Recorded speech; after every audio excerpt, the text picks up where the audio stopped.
I would like to know why you think Edouard Glissant is important. I was friendly with Alighiero Boetti. We spent a lot of time in the early 90s when I just began to work as a curator. And Alighiero was the first person really to tell me about Edouard Glissant.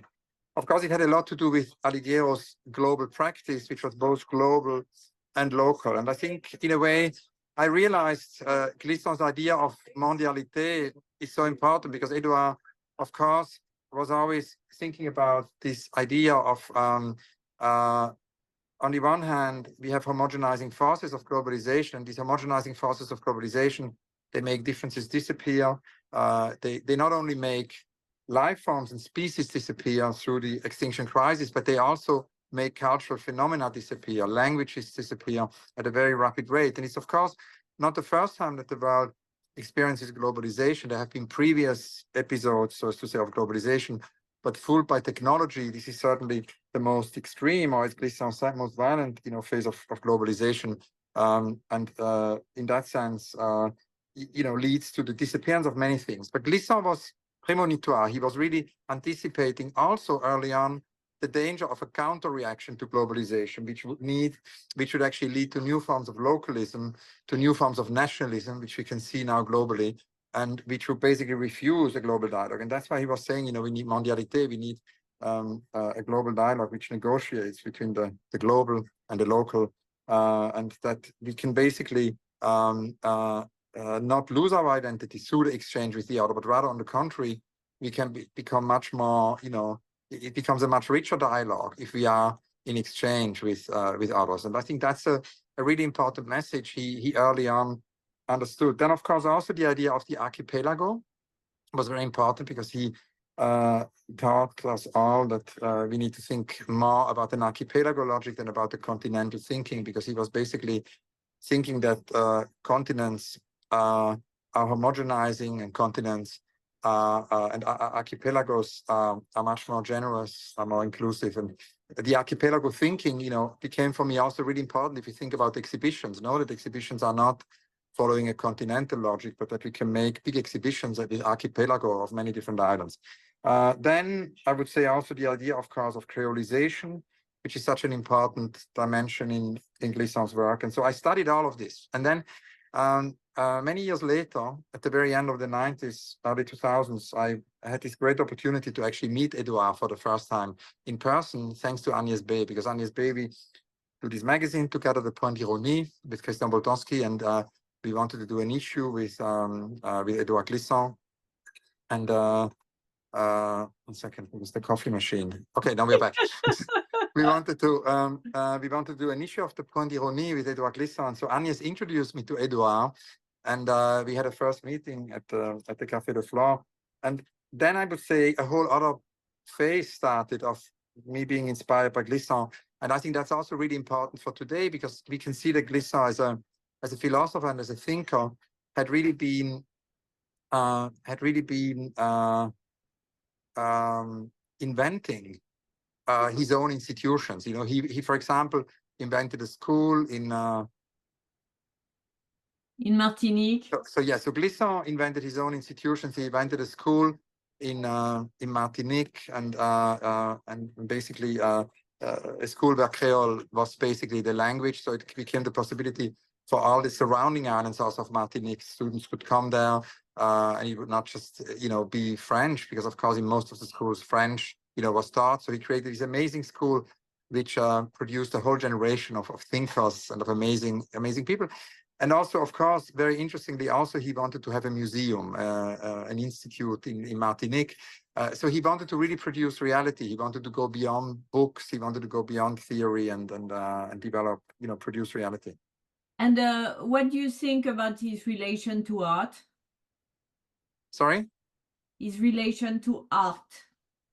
Yeah, Edouard had also many dialogues with artists. I mean, particularly his All World Institute, where he organized amazing poetry readings. He, for example, created this celebration also of multilingualism. Now, in a moment when there is often a lack of tolerance for languages we don't understand, people react very aggressively if they encounter many different languages which they're not understanding. And Glissant says we need to celebrate this opacity. We need to actually celebrate languages we might not understand and just listen to them. So he organized these wonderful, often at the Maison Amérique Latine, he organized these wonderful poetry evenings where we could basically listen to poems being read in many different languages, you know, a celebration of multilingualism. But also particularly for his institution, for his future museum, which unfortunately was never realized. But it was I really think it was difficult for him, right? yeah, it's sort of 1 second. The coffee machine. That's cool. I like it.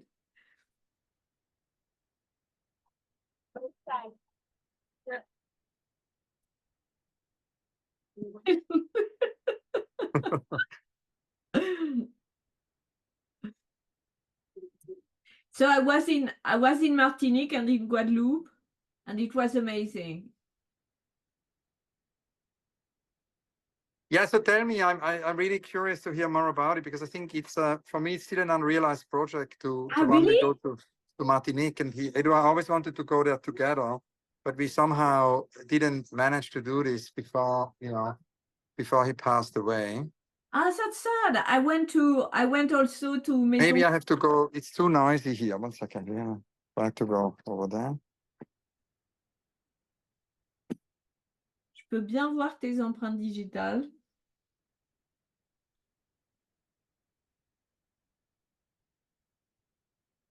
Okay, is this good?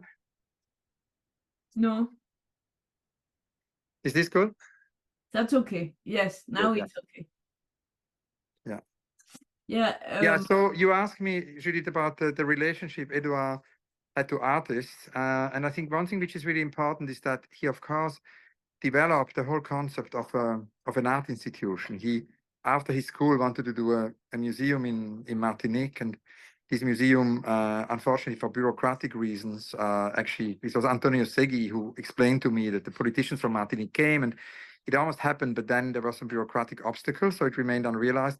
But there is, of course, the whole blueprint and the whole reservoir of ideas. And your question about the dialogue with artists, there were many, you know, he was in close contact with Matta, the surrealist. Wilfredo Lam was a very close friend of his. They did books together. And all these artists had also donated work for this future museum. So they were really, you know, it was developed in dialogue with the artists. And he wanted to basically create a museum which would put all cultures in contact, you know, with each other. He wanted to create these contact zones of many different cultures, and it's a really very beautiful oh wow, what happened? It's a really very beautiful project. His unrealized museum for Martinique, and of course, there's also his Our World Institute. You know, he really was somebody who was also an inventor of new institutions, and as an intellectual, he wanted to produce reality. He wanted to go beyond, you know, the space of he wanted to go beyond the space of books, and artists played a very important role in that. And he also collaborated. I mean, he did books, for example, with Wilfredo Lam. They did Wilfredo Lam illustrated a book of his. He had a very close dialogue, and this continued until the very end of his life. You know, he was. So he was premonitoire, right? Yeah, I really think so. I think that Edouard Glissant anticipated a lot of things. I mean, there is the idea, maybe I should come back to the different toolboxes, not the different concepts. And I had studied them originally, you know, in books. And then, of course, after 1999, when Agnes introduced us, it was the beginning of this friendship. We started to travel together. He participated in Utopia Station, which is the project we did with Beke Tirawanit and Molly Nesbitt. He became very much an inspiration for that whole project for the Venice Biennale, and basically his whole idea, you know, because he was always, and I think that's another aspect which I'm really interested in, is his sort of focus on utopia, because for him, the Western idea of utopia, as defined, for example, by Thomas More, was too static, you know, and he really wanted to create a different notion of utopia, which is dynamic, which is always a process, which is always moving, which is always changing. And he called this the utopie du tremblement. He talked about the trembling utopia, and that became, in a way, yeah, the toolbox, the inspiration for our entire exhibition. And I will never forget at the opening, Edouard talked with a trembling voice, you know, about l'utopie du tremblement. He also wrote a very beautiful book, which is my favorite book, actually, of his. One of my favorite books. There's so many. I mean, I read Edouard Glissant still every day. You know, I have a ritual. that I always try to spend 15 minutes with Edouard Glissant's text. I know, I even wrote it. And I'm very passionate about this book, Sartorius. Sartorius is a novel about a people called Batutu, and these Batutu people, you know, do not have a genealogy. They basically, their identity comes from an exchange. It comes from a dialogue, you know, and so it's very much about his idea of utopia. And I think, as mentioned before, you know, these concepts which I initially read in books, it became clear to me that they can actually become toolboxes really for exhibitions. They can be toolboxes for, because Glissant very much encouraged this idea of production of reality. And that's why, you know, his ideas of mondialité, his idea of the archipelago. And what is the next step now for Edouard Glissant? I mean, we've just done an exhibition, of course, about my archive of all the exchanges and the many filmed interviews I have with Edouard, with Luma Arles, which was done, you know, basically as the first exhibition, the first archive exhibition in Arles. Now we did Agnès Varda and Liddell, Adnan, and now also Gustav Metzger, but it all began with Edouard Glissant. And that has just produced a book, this archive exhibition. I know, I'm speaking about it. Thank you.